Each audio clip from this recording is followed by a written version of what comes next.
Bernie Madoff, the man behind the world's largest Ponzi scheme, didn't start as a crook. In fact, he was a respected figure on Wall Street. Rising from the ranks, Madoff built a reputation as a financial wizard, even serving as the chairman of NASDAQ. He founded Madoff Securities, a firm that seemed to exemplify success and trustworthiness. However, behind the facade of respectability and financial acumen, a sinister plot was brewing, one that would shake the world of finance to its very core.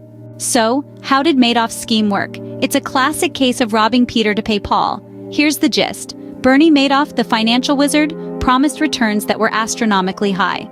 Now, who could resist such an offer? But here's the catch. He wasn't making smart investments or using some secret formula. Instead, he was using the money from new investors to pay off the old ones. Yes, you heard that right. Your returns were essentially someone else's investment. This is the core of a Ponzi scheme. It's a brilliant illusion, really. It appears as if your investment is growing, but it's all smoke and mirrors. The money you're seeing? It's just fresh funds from another hopeful investor. And so, the cycle continues with new money keeping the old money afloat. It was a house of cards waiting to collapse. And oh, did it collapse. The scale of Madoff's fraud was staggering. Imagine $65 billion, a number so high it's almost incomprehensible. To put it into perspective, that's enough money to buy every single NFL team and still have billions left over. Or, if you fancy a bit of space travel, you could fund about 34 Mars missions.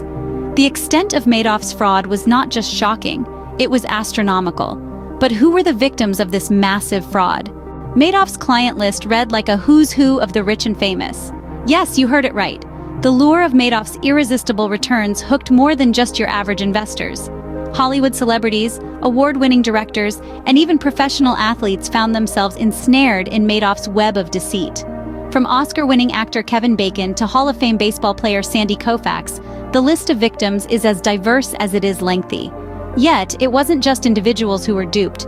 Esteemed institutions and charities, including the Nobel-winning Elie Wiesel's Foundation for Humanity, also fell victim to Madoff's grand illusion. It was a testament to Madoff's cunning and the persuasive power of his promises. His allure was so potent it didn't discriminate. Rich or poor, famous or not, many were drawn into the vortex of his billion-dollar Ponzi scheme.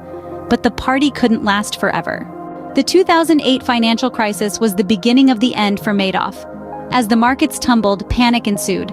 Investors desperate to salvage their wealth rushed to withdraw their investments. But here's the catch. There was no wealth to withdraw. Madoff's Ponzi scheme, for all its grandeur, was a hollow shell, a financial mirage. The money that investors believed to be multiplying was, in reality, already spent, funneled into the pockets of earlier investors or Madoff's own extravagant lifestyle. As the withdrawal requests piled up, the illusion began to shatter. Madoff, once the genius of Wall Street, was now a man on the brink. His sophisticated scheme, so meticulously crafted, was unraveling. The facades were falling, the lies were surfacing, and the truth was coming to the fore. The game was up, and the law was closing in. Madoff's reign was over, and his fall from grace was nothing short of spectacular. Madoff's downfall was swift and severe. The financial wizard turned master manipulator found himself in the harsh glare of justice.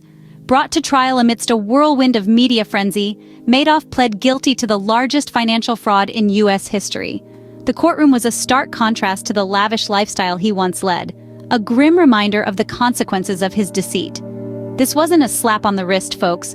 Madoff was handed a monumental sentence of 150 years in prison. That's a year for every billion he conned out of his unsuspecting victims.